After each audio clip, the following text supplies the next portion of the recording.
Hey guys, you made it through the week.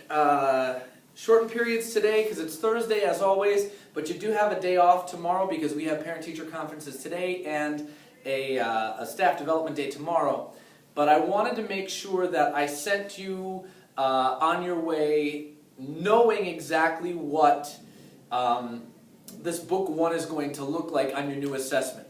Now I call this NYS the JERK because New York State has done something very strange to me over the course of the last few years in that they've stopped making past assessments available to teachers, students, parents, anybody. They don't show them anymore. They don't allow them to go out anymore. And you get in trouble if you take a picture of it or if you keep one of the tests back. So there's no access to any of the most recent assessments. Well, the assessments have changed recently, and because of that, the format's a little bit different, and they're asking more of you than they have in the past. Also, the choices, as we talked about throughout the course of the week, the choices for the questions, all 4 of them seem like they could be decent answers, and the questions always ask for the best answer. And you noticed today, as we went over the passage, Earth and Water and Sky, which I kept wanting to call Earth, Wind, and Fire, for reasons that will be obvious to your parents and grandparents and might make them laugh a little bit. But we went over the answers because this was the only passage that New York State will release to give you a sense of what the actual assessment is going to look like when you take Book 1 on April 1st. So I want to make sure that if you didn't actually take the time to do that in yesterday's class or today's class or at home when you were watching yesterday's post, I want to make sure that you actually get this piece of practice. So go to yesterday's post, download it, set your timers, use Skim Skim Read Answer as a strategy, and then come and use today's attachment at the bottom of the post to take a look at what New York State has provided to you, because at the very least, you know, I can do this because of what they actually provided for you. This particular thing that I've attached to the bottom is what we went over in class today after 5th and 6th period actually took this part of the assessment, and after 1st, 4th, and 5th took a little time to review the passage that they explored yesterday.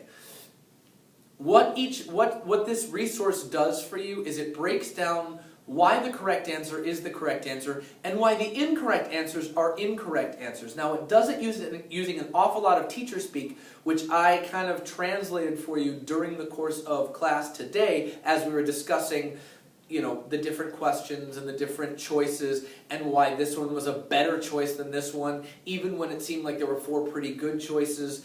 So it all does it in writing on that particular resource that I've provided for you at the bottom of this, so I'm not going to rehash it during this video. This is a real short post, but I do want you to go through it, and if you have any questions, make sure you do come to my remedial on Monday, because over the weekend is your last opportunity to practice Skim Skim Read Answer as a strategy, and you're going to do it on your own. You got 3 passages in your, what was the name of the passage called? I believe it's Once Upon a Time. That was that first passage. And I want to make sure that you understand that what you're doing this for, because everybody's been saying it's been really helpful. You're skimming the whole thing to get an overall understanding of the main idea. You're analyzing if it's a narrative passage of the 4 biggies, focusing specifically on character because we know that the author's purpose is to make a connection. And so they usually do that through the use of main character. Now in an informational text, it's a bit different. In an informational text, they want you to connect to the information, which often has a lot more to do with the what, when, and where than with the character.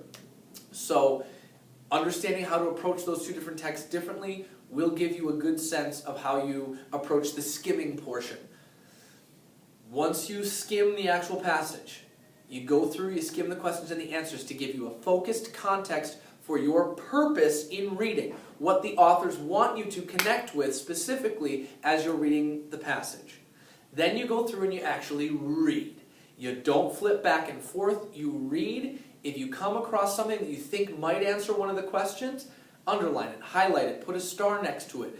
But don't flip back and forth because you're likely to miss, or you're likely to get tripped up by the fact that there are so many good answers and there's one best answer. Then you move on to actually answering the questions once you've done all of the previous processes. You answer the questions, you're allowed to flip back and forth. It really is just giving you a final sense of being able to connect to that information.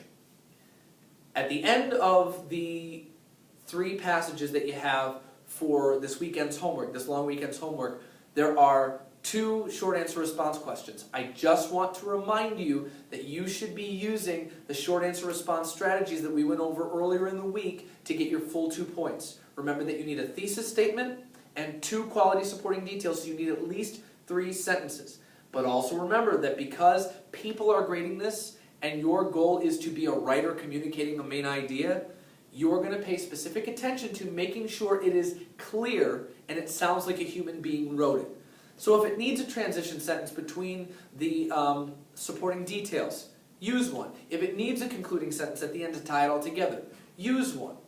If you can't find direct quotes from the text that support your thesis statement, you're still reaching into the text to pull out stuff, even if you're summarizing it, putting it in your own words. And you still use the 5-word phrase in the passage it states, and then move on to what the actual supporting details are. Hopefully this week has been useful to you in really figuring out how best to approach getting everything that you know out onto the page, and hopefully you're starting to discover that this strategy is helping you get all of the points that you know you deserve. That's really my goal for this. It's not some magic trick. It's just giving you a strategy and an approach to getting the grade that you deserve on this. And like I said, your grade is not your value. Your grade is your mile marker on your journey. And we use that information to make ourselves better, to move forward, and we see this as just another stage and a step in the process. I'm proud of you. I'm proud of the work you've been doing. I hope you are too. Make sure you come back on Monday with all that stuff. We'll go over the answers, and then we'll move on to really practicing in depth the short answer response strategy and seeing how we can maybe tweak our answers to be the best they possibly can be. Thanks, guys. I'll see you on Monday. Great weekend. Safe weekend.